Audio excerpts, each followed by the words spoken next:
A father's grief. His message to Metro leaders after a gunman killed his little girl inside Antioch High School. Guns taken from inside the Antioch shooter's home. New information on previous police action. Going beyond see something, say something. The technology spotting school threats in advance. Seeing what Helene left behind firsthand. President Trump and Governor Lee with boots on the ground. Mass deportations underway, what the numbers tell us tonight. A familiar name inside the Titans bubble. Is Sanders the answer to the QB question? Fox 17 News at 9 starts now. Middle Tennessee's only primetime news. This is Fox 17 News at 9, your Code Red station. We start with breaking news tonight from our nation's capital, where Fox News is reporting the U.S. Senate has just confirmed Pete Hegseth as the new defense secretary. Vice President J.D. Vance had the tie-breaking vote. All Democrats voted against Hegseth, and all Republicans voted for him, except for Lisa Murkowski of Alaska, Susan Collins of Maine, and Mitch McConnell of Kentucky. It's the first time in history a defense secretary was confirmed by a tie-breaking vote. Hegseth's confirmation comes with controversy surrounding allegations of sexual misconduct.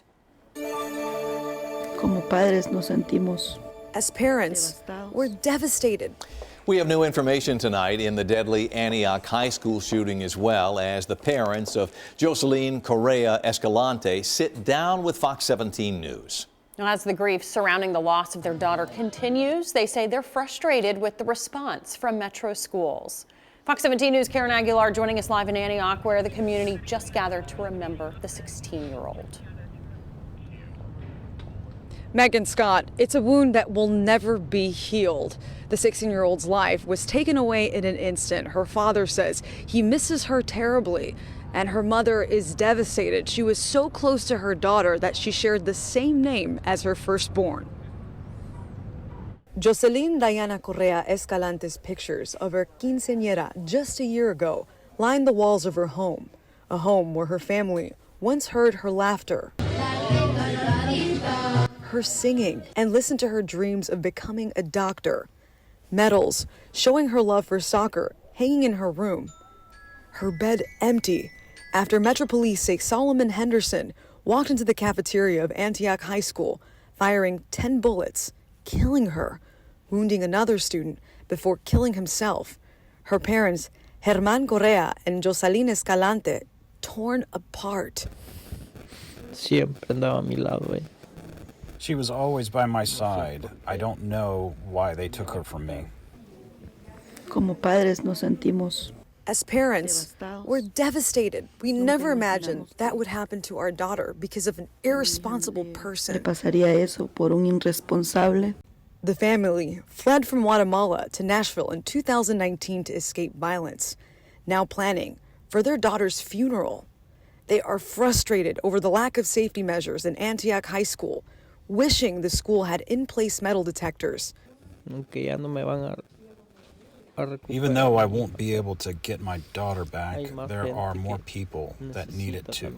Something Metro school leaders, including the director of schools, Adrienne Battle, had previously been against. So then they're okay with students taking a gun to school? So then they're okay with more students getting their lives taken away? So they are okay with that? In the meantime, they will relive their memories, like her quince, with a heavy heart, that she was taken too soon. Every I love you made sure we told her in person. Escalante's family tells me that she will be buried in Guatemala because she was tragically killed here in the United States. Her funeral service will be this Sunday afternoon at a church on Nolensville Pike, and her family tells me that she'll have another funeral in Guatemala. Reporting live in Antioch, Karen Aguilar, Fox 17 News, your Code Red station. As we continue our coverage, Metro Police revealed today that they removed a couple of guns from the Antioch High School shooter's home a couple of years back in 2023.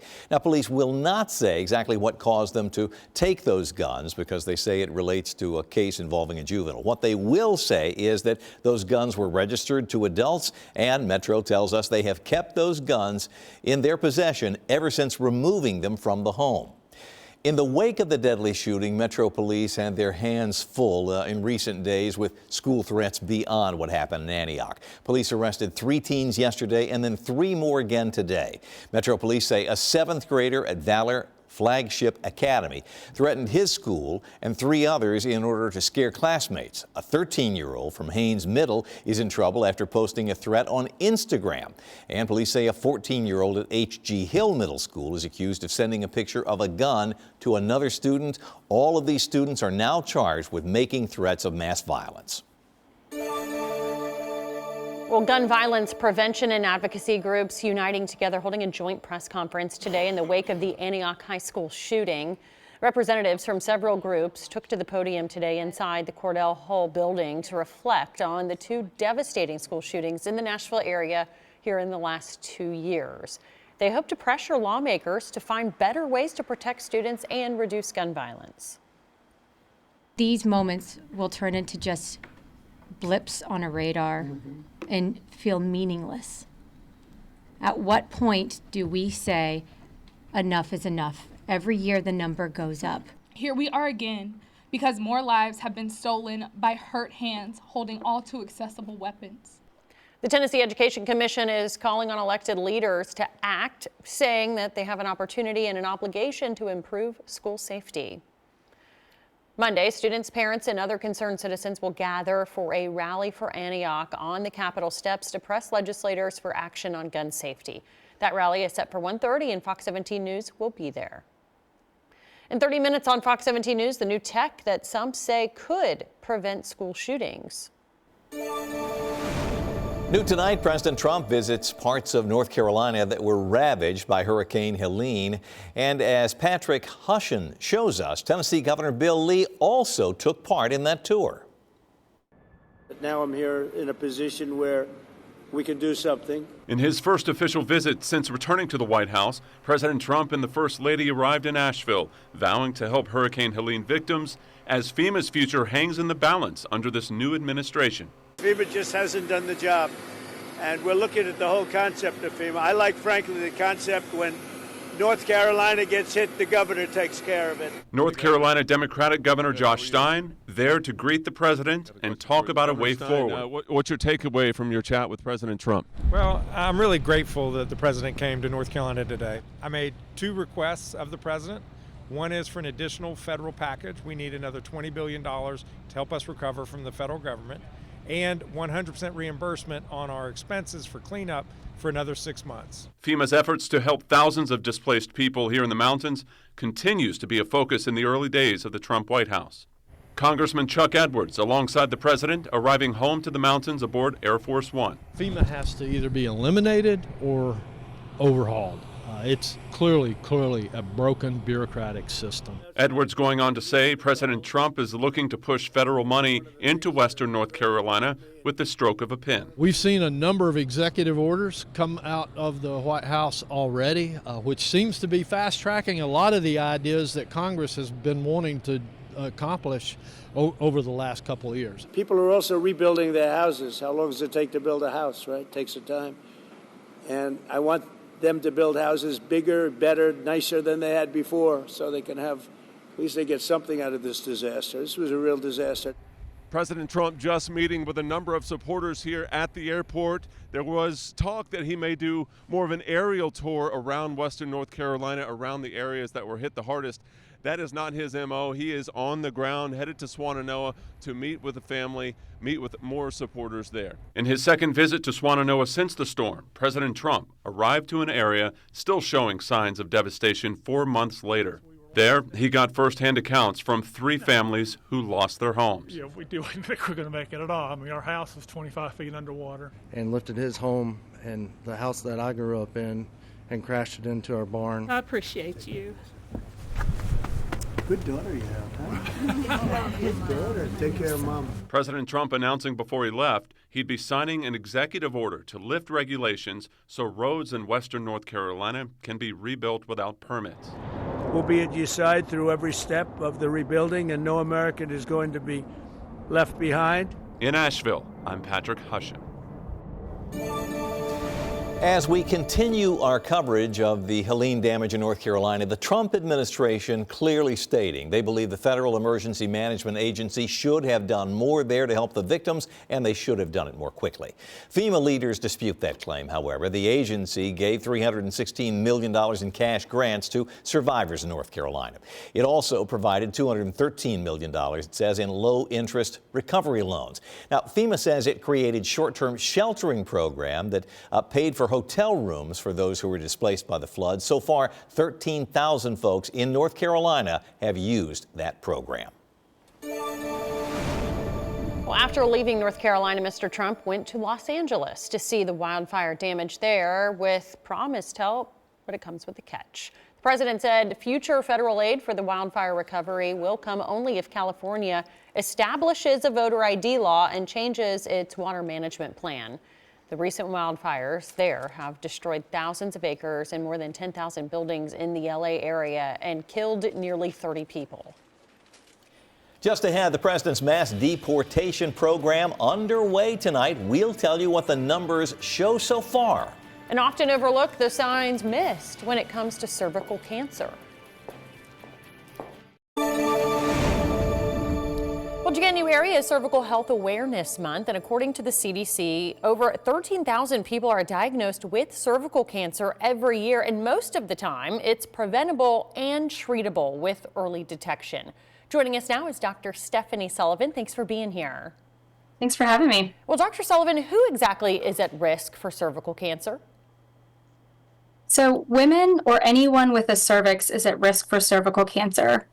The cervix is the organ between the vagina and the uterus that's typically checked during a pelvic exam or a Pap test. And what are the early warning signs? Cervical cancer is a little bit sneaky. A lot of times there aren't any signs or symptoms when cancer is early or during the pre-cancer phase. Our hope is always to catch cancer before it develops, so to catch pre-cancer and treat it before it turns into cancer. Once a tumor develops, you can have some symptoms, which can be abnormal bleeding, bleeding between periods, bleeding after intercourse, or pelvic pain. Is this a genetic predisposition or environmental? This is not a genetically predisposed condition. This is environmental. It's from the HPV virus, which we are all exposed to once we're sexually active. So that leads me to my next question. How exactly is it treated? So cervical cancer is treated based on the stage at which it's developed. Our hope is to prevent cervical cancer. When we find precancerous cells on the cervix, we can treat it with an easier, more minor procedure in the office or the operating room. When a small tumor develops or when an early stage cancer develops, we can treat it with a hysterectomy. It will very quickly escalate to more radical surgeries as that tumor gets bigger, and then is treated with combinations of things like chemotherapy and radiation if the cancer spreads. So it sounds like it is easily detectable. You screen for it. So is it rare for cervical cancer to progress into terminal cancer? When we catch cancer early, it is pretty rare for it to develop into terminal cancer. When we don't catch it early, it certainly can spread and progress to terminal cancer where it's hard to cure. But this is an incredibly preventable and treatable disease when we catch it early. So how often should women be getting screenings? Screening is going to depend on the patient's age and their prior results. It can be anything from yearly Pap tests and HPV tests to testing every 3 years to testing with a Pap and or HPV test every 5 years. Screening should be individualized to the patient. I would encourage all patients to talk to their healthcare providers to come up with an individualized screening plan for them. All right, great information. Dr. Stephanie Sullivan, thank you so much for your time tonight. Thanks for having me. In the economy, new numbers show sales of previously owned homes around the country were down last year. They fell, in fact, to the lowest levels of any time since the middle 1990s. Experts say mortgage rates played a big role in all of that. Those rates spent most of the year in 2024 above 6.5%. All All right, countdown's on, an hour till our weekend starts. Yes, I know. How about a warm-up? Yeah, give us something good, Katie. I can give you Saturday, and in fact, I'll give you Sunday too. Okay, oh, she's in a good mood Look tonight. at you delivering, yeah. You get a nice weekend, and you get a nice weekend. Yeah, we are going to be looking warmer for one, so that's great. And then as we head into Sunday, slightly cooler conditions, more cloud cover, but I would say our chances for rain remain relatively small. We will have a small chance for showers mainly in our southern counties. Things quiet this evening here on Broadway, especially for Friday night. But again, we're looking at a cold night. Temperatures overnight right around 23 here in town. Murfreesboro around 20. Lebanon, McMinnville sitting at about 21 with Clarksville at 22 degrees.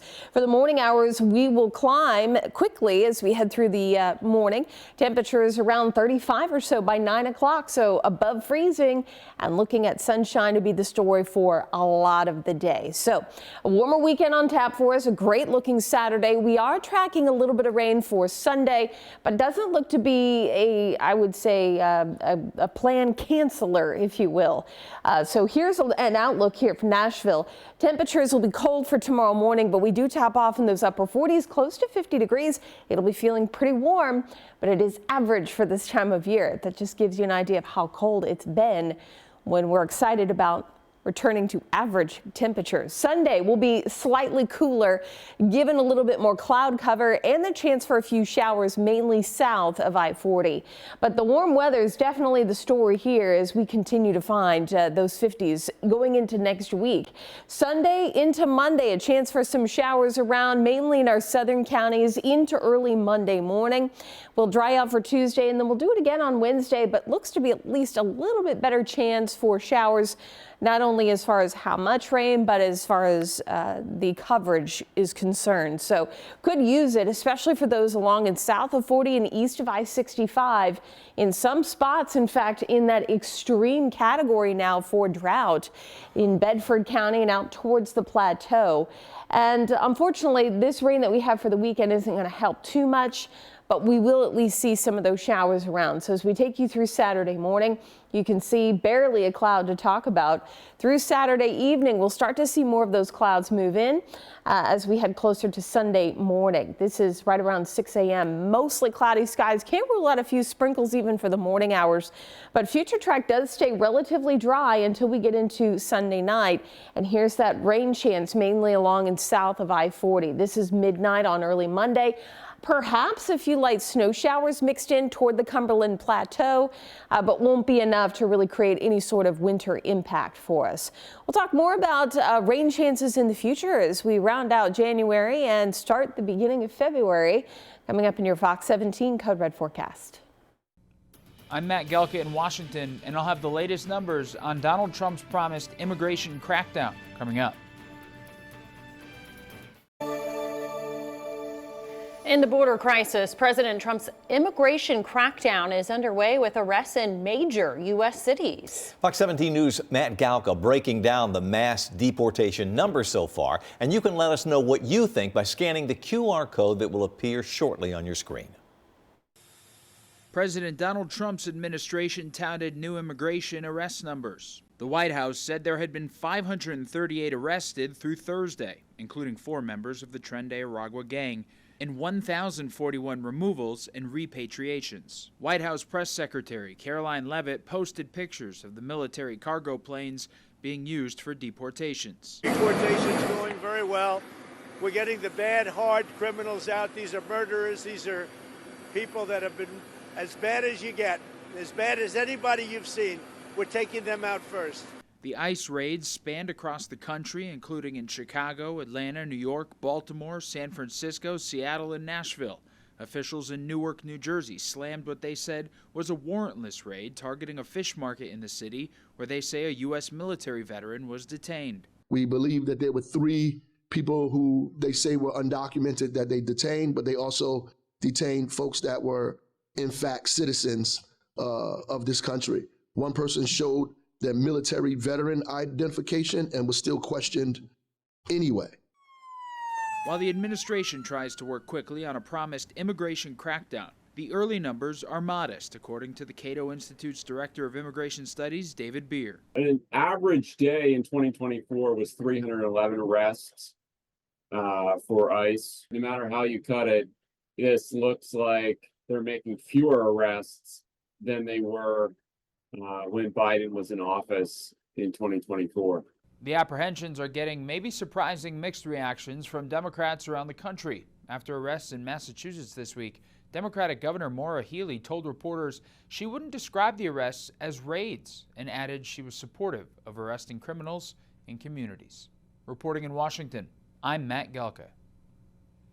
Matt, thank you. During this story, we had a QR code on screen that would link you with a poll asking if you support the deportation of people who are in our country illegally who have committed violent or drug-related crimes. Here's what the results show.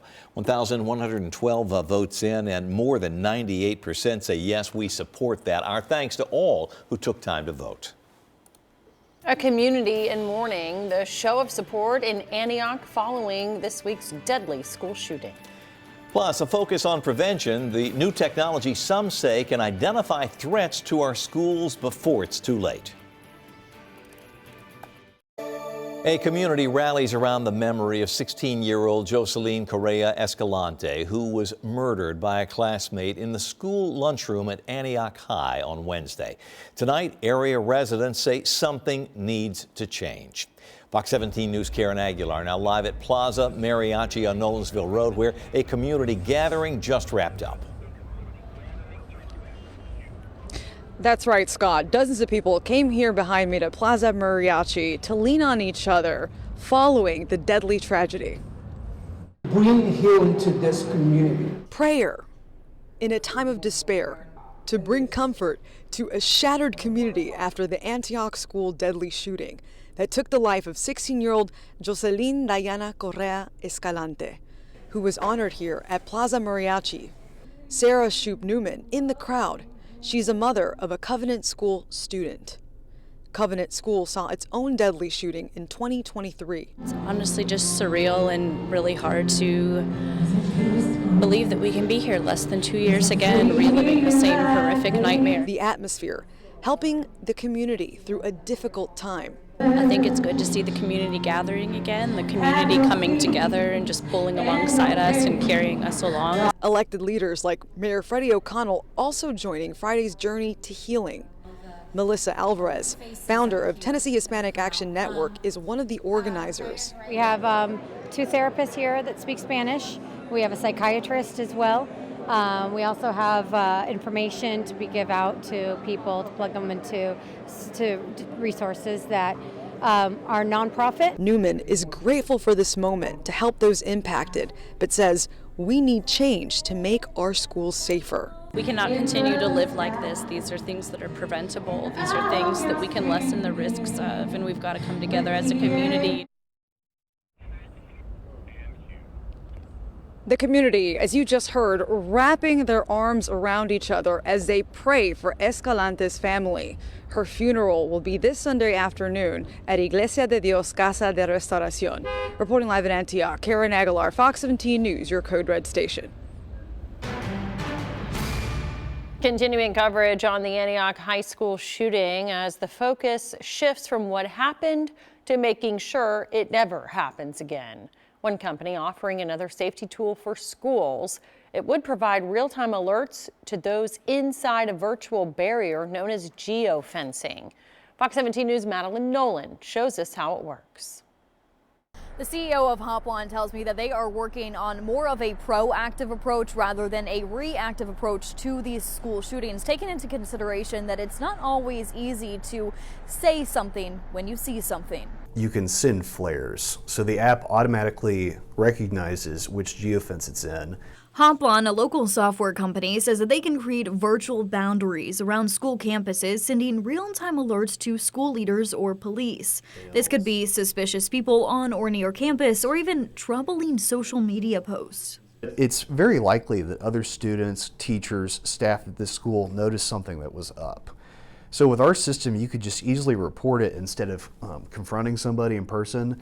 Hopkinsville CEO Jake Gideon says the idea is to catch posts like those made by the Antioch school shooter sooner rather than later. If you can do that 6 months before somebody goes off the edge, you can get them help.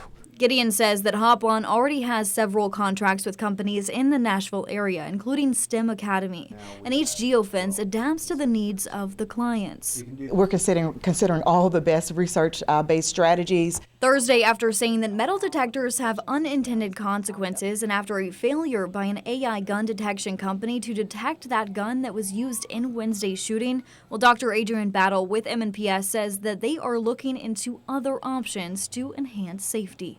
There are lots of unintended consequences, mainly when you think about the types of learning environments we want for our students. As a way to not change the look of school environments, geofencing is just one more possible solution to a broader school safety plan.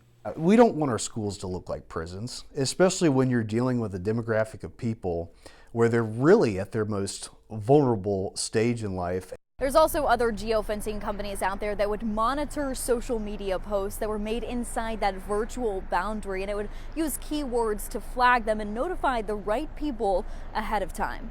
In Nashville, I'm Madeline Olin, Fox 17 News, your Code Red station.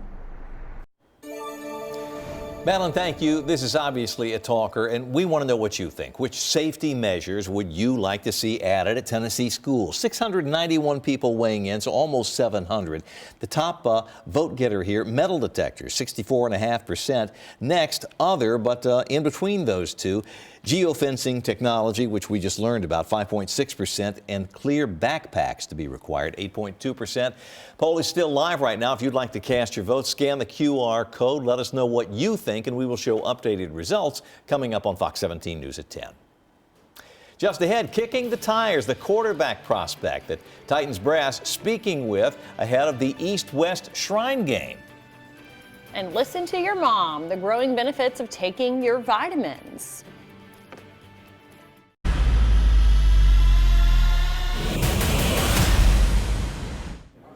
Check it out. Colorado quarterback Shedeur Sanders, the son of Hall of Famer Deion Sanders, meeting with the Tennessee Titans today. That's according to Titans in-house reporter Jim Wyatt. Titans are certainly in the market for a new quarterback this season, and Sanders, along with Miami QB Cam Ward, are considered to be the two top quarterbacks in this class.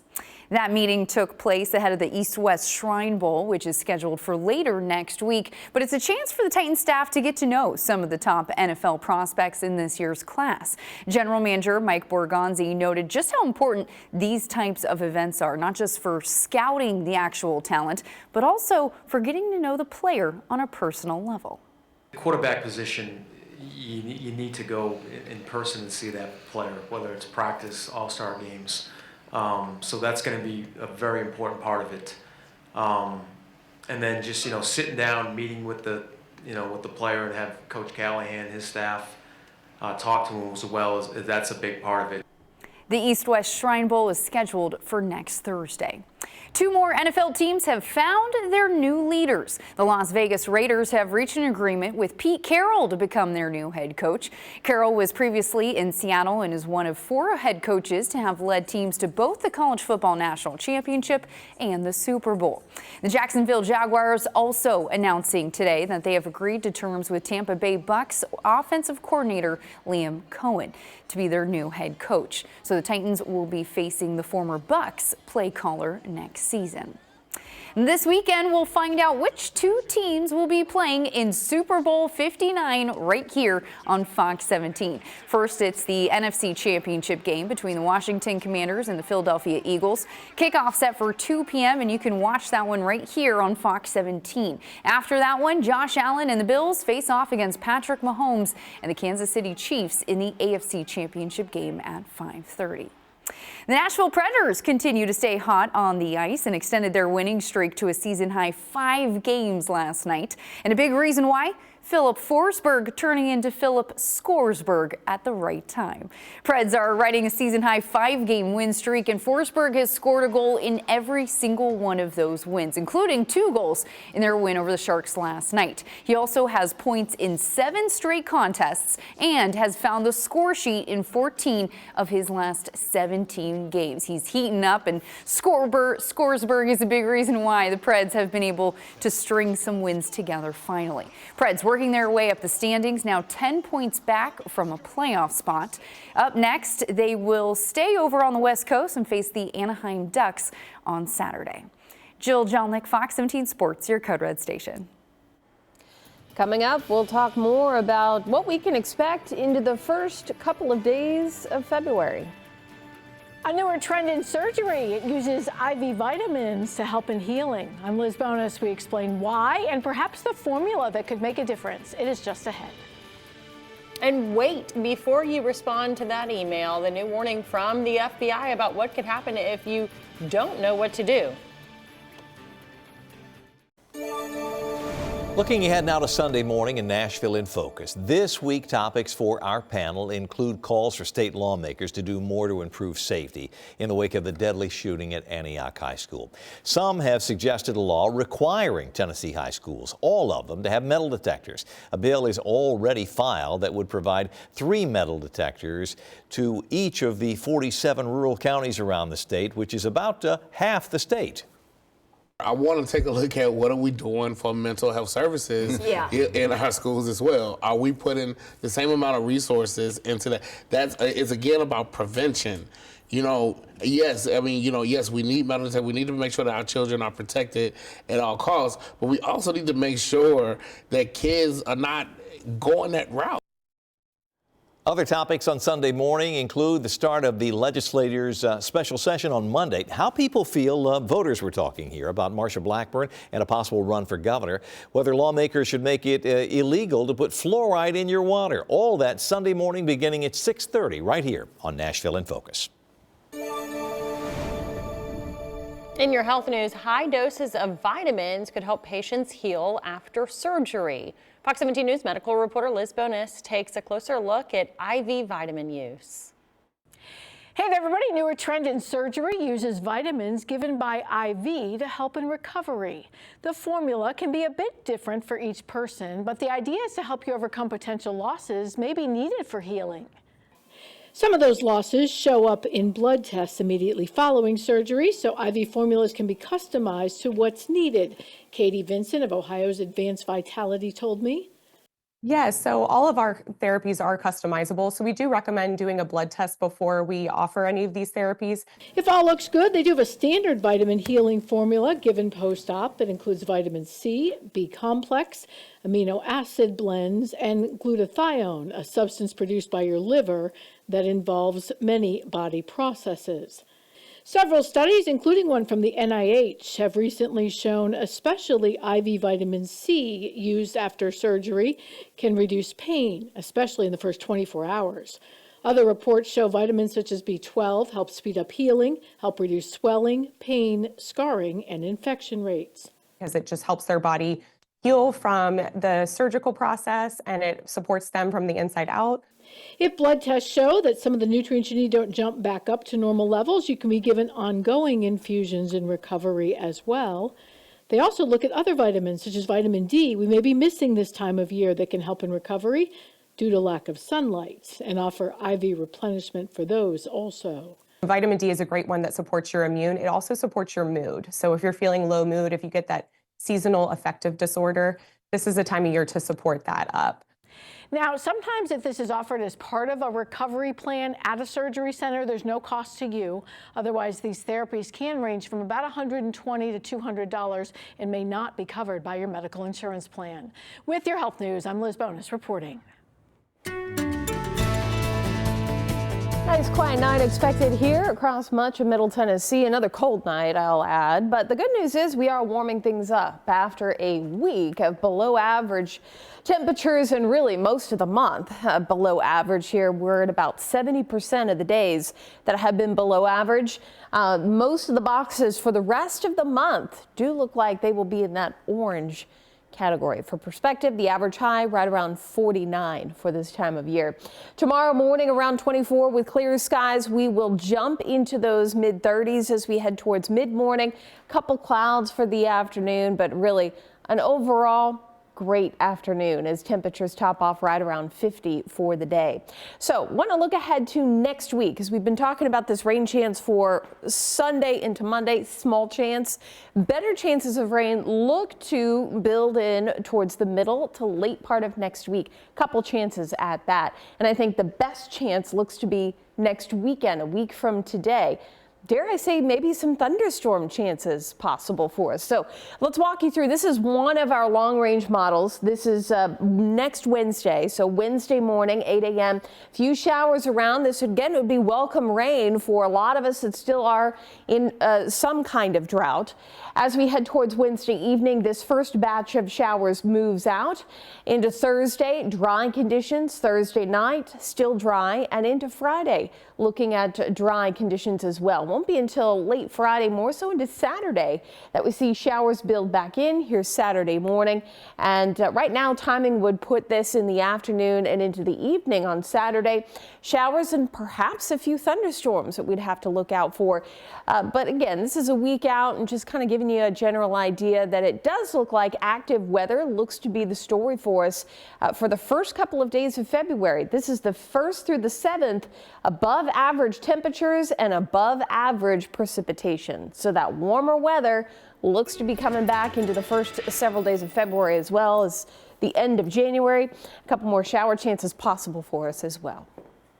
A new warning from the FBI about the language being used in emails. I'm Jeff Harris in Washington. Coming up, what you need to be on the lookout for to help spot a real message from a fake one. Also, we had the poster child for food prices during the election, where the cost of eggs stands right now. Now to a consumer alert tonight. The FBI issuing an email warning as hackers are using specific language to target victims. Fox 17 News' Jeff Harris explains what you need to be on the lookout for.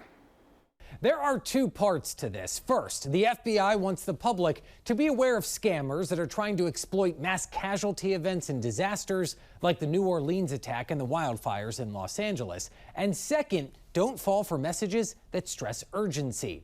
Act fast is a common phrase popping up in many phishing emails nowadays.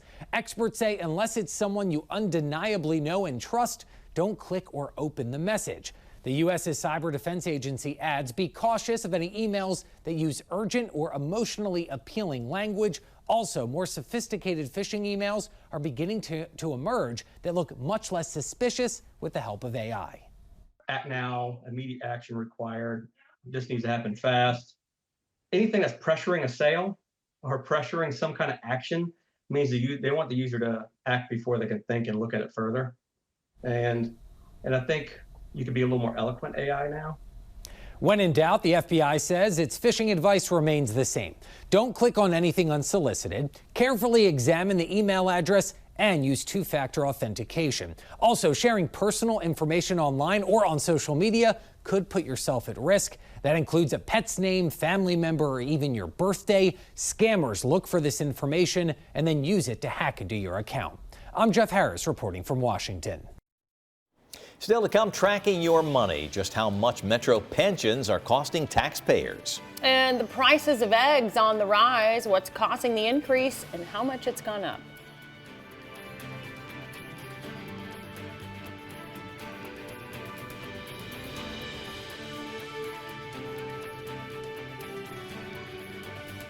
It's your money, and Metro retirees are taking a slightly larger piece of the pie. Our partners at OpenTheBooks.com crunched the numbers and discovered pension costs were $4 million higher last year than in 2023. Nearly 10,000 Metro retirees receive a pension. The majority of them were police officers, firefighters, sheriff's deputies, because those are among the largest departments in the city. The total pension payout last year, around $209 million. The average pension, though, a modest $21,000 a year. That said, 61 retirees receive more than 3 times that much. And so the three largest continue to go to former police officers pretty much year after year. And those officers are collecting between $126,000 and $187,000. Recently retired Metro Police Chief Steve Anderson among them. He's getting $126K a year in retirement. And get this, 50 Metro retirees have been drawing a pension for more than 40 years. In the economy, the price of eggs soaring, all because of the bird flu. Just in the last month, the cost for a dozen of eggs went up 75%. You'll see the increased prices at your grocery store and also at restaurants. Experts say anything that uses eggs will likely be more expensive at your favorite place to eat. I'm Christine Frizzell in Washington, where the debate is heating up over gain-of-function research, why it may soon lose funding from the federal government. Okay, tell me you haven't thought about when can I retire? This work thing getting hard? I'm Liz Bonus. A really interesting study on what happens to our health in retirement. We will share it just ahead.